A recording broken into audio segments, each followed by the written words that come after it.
Located just south of Toronto, Canada, and only a short drive from the US border along the Niagara River lies St. Catharines, the largest city in Ontario's Niagara region.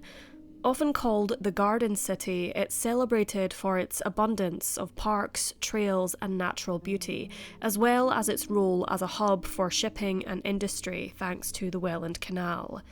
The city has a rich history, once famous for its mineral springs, and strongly connected to the Underground Railroad, with Harriet Tubman and other abolitionists leaving a lasting legacy in the community.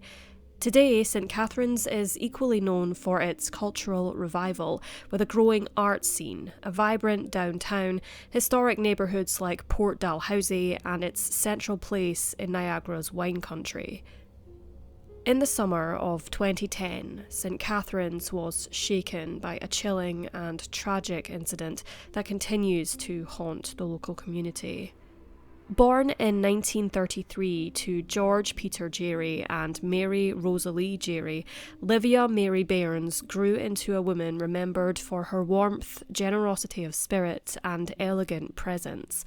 She had a lively wit and a wonderful sense of humour, qualities that endeared her to everyone she encountered, along with her deep love for music and the arts. Livia shared her life with her husband, Joseph Livingston Beirnes, at 11 Oakwood Avenue in St. Catharines until his passing in 2007. The house where Livia spent most of her life was one of love and dedication, built entirely by her husband Joseph from plans he designed himself. Their story began when a friend encouraged Livia to attend one of Joseph's art shows, where the two quickly formed a connection. After a brief courtship, they married and began their life together in Toronto, before returning to Livia's hometown to raise their young children, Naomi Livia Beirnes and Varley David Beirnes.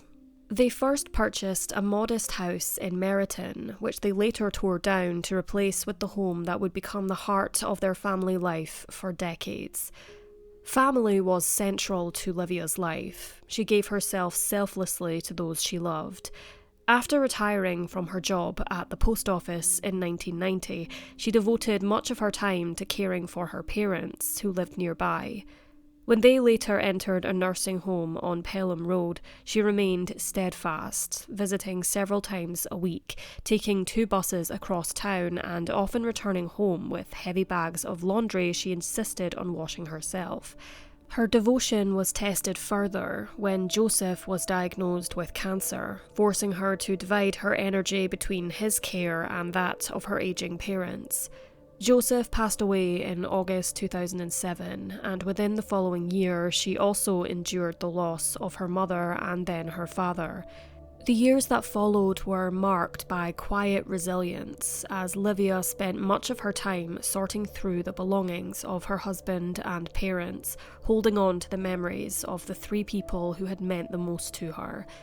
On Wednesday, the 4th of August 2010, at 8:50 p.m, emergency services responded to a call reporting a house fire at 11 Oakwood Avenue, the residence of 76-year-old Livia Barren. According to the Niagara Regional Police Service, many locals offered to help in any way they could, however the fire was getting more intense. They shouted to Livia, asking if she could escape through a window or a door, however she told them she was tied to a pole and could not move. Firefighters swiftly arrived on the scene and alongside the local volunteers could hear Livia calling for aid from the basement of the property. Once in the basement, they saw Livia bound to a pole by zip ties.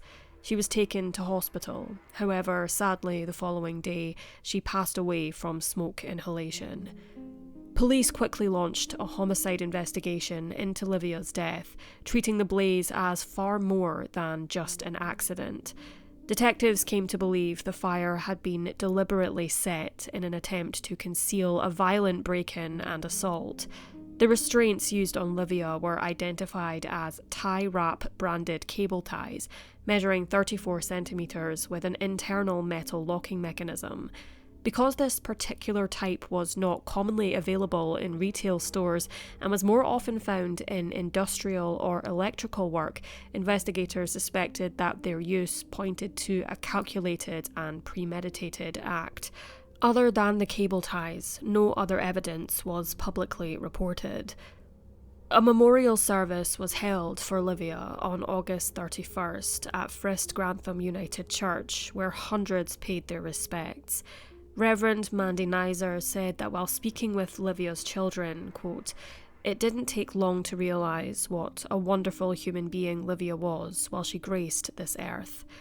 Livia's son, Varley, remembered his mother as a woman of refinement and poise, someone who carried herself with social grace and instilled those same qualities in her children. Gentle and diplomatic, she had an extraordinary ability to step into another person's shoes, often helping others to see situations from different perspectives. Livia's daughter, Naomi, who lived close to her mother and shared a bond that felt more like that of sisters or best friends, spoke of how deeply she would miss the laughter they shared. She remembered Livia as a parent who gave her children the freedom to choose their own paths, while always offering gentle guidance when it was needed. What Naomi said she would miss the most are the everyday moments, the weekly shopping trips, the private jokes and nicknames they had for the local Tim Hortons, and the playful contests she and her brother held to see who could make their mother laugh the most. The blaze that claimed Livia's life also destroyed countless family keepsakes, yet one cherished reminder of her daily life was spared. For over 4 decades, her late husband, Joe, had shown his devotion by preparing her a kettle of tea each day, a simple ritual that became a symbol of their love. Remarkably, Livia's treasured kettle and cups survived the flames. On the day of her memorial, her children used one of those very cups to share a final toast in honour of their mother. In the aftermath of the tragedy, Varley Beirnes expressed that his way of honouring his mother's memory was to let the police handle their investigation while he devoted himself to laying her to rest and being a source of strength for his sister. He explained that both professional guidance from victims' services and the kindness of everyday people, even complete strangers, had provided comfort during such a painful time.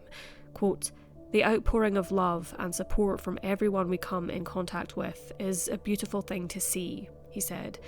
That compassion, he added, was giving them the strength to endure and would ensure that the family ultimately emerged from the ordeal. Quote, "The final act of destruction of these perpetrators will not be the destruction of the Beirnes family. They won't get that." Niagara police have continued to urge the public to step forward with any details that could help move the case forward.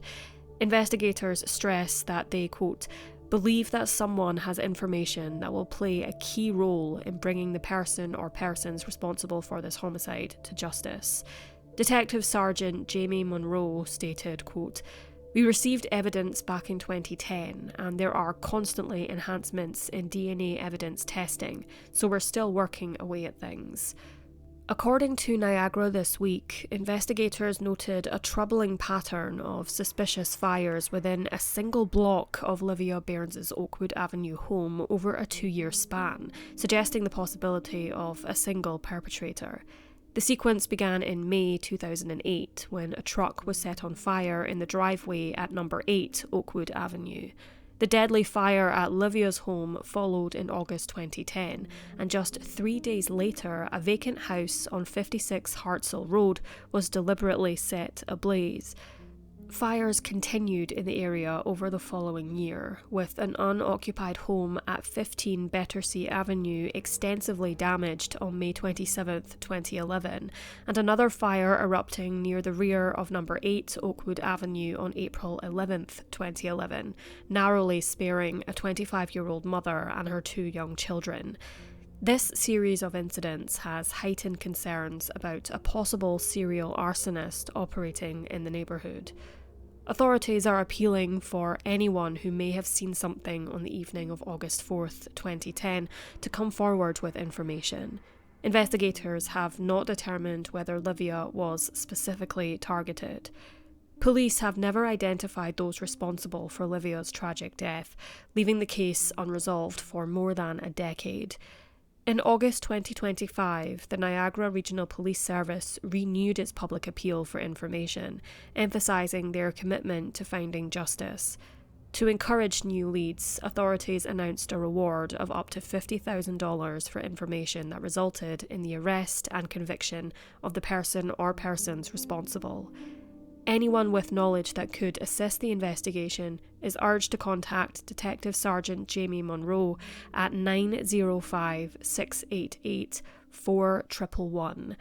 If anyone wishes to provide information anonymously, you can contact Crime Stoppers of Niagara online or call 1-800-222-8477 TIPS.